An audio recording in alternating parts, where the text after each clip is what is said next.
কেমন আছেন বন্ধুরা সবাই? আশা করি সবাই অনেক ভালো আছেন। আমি আজকে খুবই সহজ একটা রেসিপি নিয়ে হাজির হয়েছি। আলু দিয়ে পরোটা।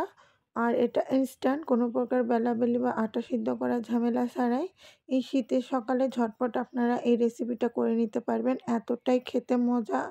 তো চলুন দেখে নিই মূল রেসিপি। তার জন্য আমি এখানে নিয়েছি ১ কাপ পরিমাণ ময়দা। তারপর এখানে দিয়ে দিচ্ছি স্বাদ মতো লবণ। আমি এখানে ১ চা চামচ লবণ দিয়েছি। আর লবণটা এখন এই ময়দার সঙ্গে হ্যান্ড উইচ দিয়ে খুব ভালোভাবে মিশিয়ে নিচ্ছি। মিশে নেওয়া হলে এখন আমি এখানে অল্প অল্প পানি দিয়ে একটা ব্যাটার তৈরি করে নেব। ময়দার ব্যাটারটা তৈরি করতে আমার এখানে প্রায় ২ কাপের মতো পানি লেগেছে। আর এই পানিটা আমি অল্প অল্প দিয়েছি আর ব্যাটার তৈরি করে নিয়েছি। ব্যাটারটা পাতলাই হবে, যেহেতু আমার এখানে পরে গিয়ে আলু মিক্স করব। তো আমার এখানে ব্যাটারটা প্রায় রেডি হয়ে গিয়েছে, দেখতেই পাচ্ছেন। হ্যান্ড উইচ দিয়ে খুব ভালোভাবে আমি ময়দাটা মিশিয়ে নিয়েছি। এখন এটাকে সাইডে রেখে আমি এখানে ১ কাপের মতো আলু সিদ্ধ করে নিয়েছি। আর আলুগুলোকে এখন হাত দিয়ে আমি ভালোভাবে মথে নেব। আপনারা চাইলে অন্য যে কোনো কিছু দিয়ে ম্যাশ করে নিতে পারেন। এরপর এখানে লবণের গুঁড়া, হলুদের গুঁড়া, মরিচের গুঁড়া, তারপর ধনিয়া গুঁড়া, ৩টার মতো কাঁচামরিচ, ২টার মতো পেঁয়াজ কুচি, সামান্য পরিমাণ ধনেপাতা কুচি আর সামান্য পরিমাণ টমেটো কুচি দিয়েছি। আর এখন হাত দিয়ে এগুলো এই আলুর সঙ্গে খুব ভালোভাবে একসঙ্গে মেখে নেব। মেখে নেওয়া হয়ে গেলে এখন আমি এই মাখানো আলুটা এই ব্যাটারের ভিতর দিয়ে দিচ্ছি। আর হাত দিয়ে আমি এই ব্যাটারের সঙ্গে আলু ভর্তাটা খুব ভালোভাবে মেখে নেব।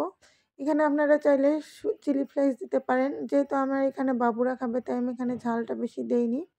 আর আপনারা চাইলে এটা হাত দিয়ে না মেখে হ্যান্ড উইচ দিয়েও ভালোভাবে মেখে নিতে পারেন।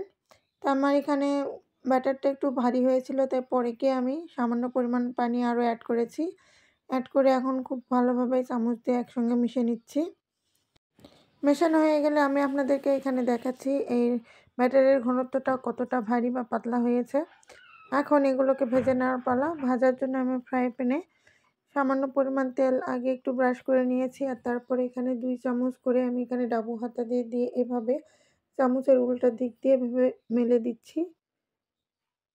মেলে দিয়ে এটাকে মিডিয়াম হিটে কিছুক্ষণ জাল করে নিয়ে এখানে এখন সামান্য পরিমাণ আমি সয়াবিন তেল দিব। নিচের পাটটা হয়ে গিয়েছে এখন যেহেতু, তাই আমি এখানে সয়াবিন তেল দিয়ে এখন পরোটাটাকে উল্টে নিচ্ছি।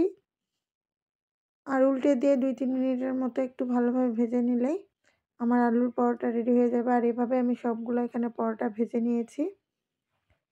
আমার এই রেসিপির ভিডিও যদি আপনাদের ভালো লাগে তাহলে অবশ্যই চ্যানেলটি সাবস্ক্রাইব করে পাশে থাকার অনুরোধ রইল। আর যারা সাবস্ক্রাইব করেছেন তাদেরকে অসংখ্য ধন্যবাদ। আপনারা কিন্তু চাইলেই শীতের সকালে ঝটপট এই নাস্তাটা তৈরি করে নিতে পারবেন। আর সারাদিন কিন্তু এই পরোটাটা অনেক নরম আর তুলতুলে থাকে আর খেতেও অনেক মজা। চাইলে বাচ্চাদের টিফিনে বা বিকালের নাস্তাও ঝটপট আপনারা কিন্তু এই আলুর পরোটা তৈরি করে নিতে পারবেন। তো দেখা হবে নতুন কোনো রেসিপি নিয়ে। ভালো থাকবেন সবাই। আল্লাহ হাফেজ।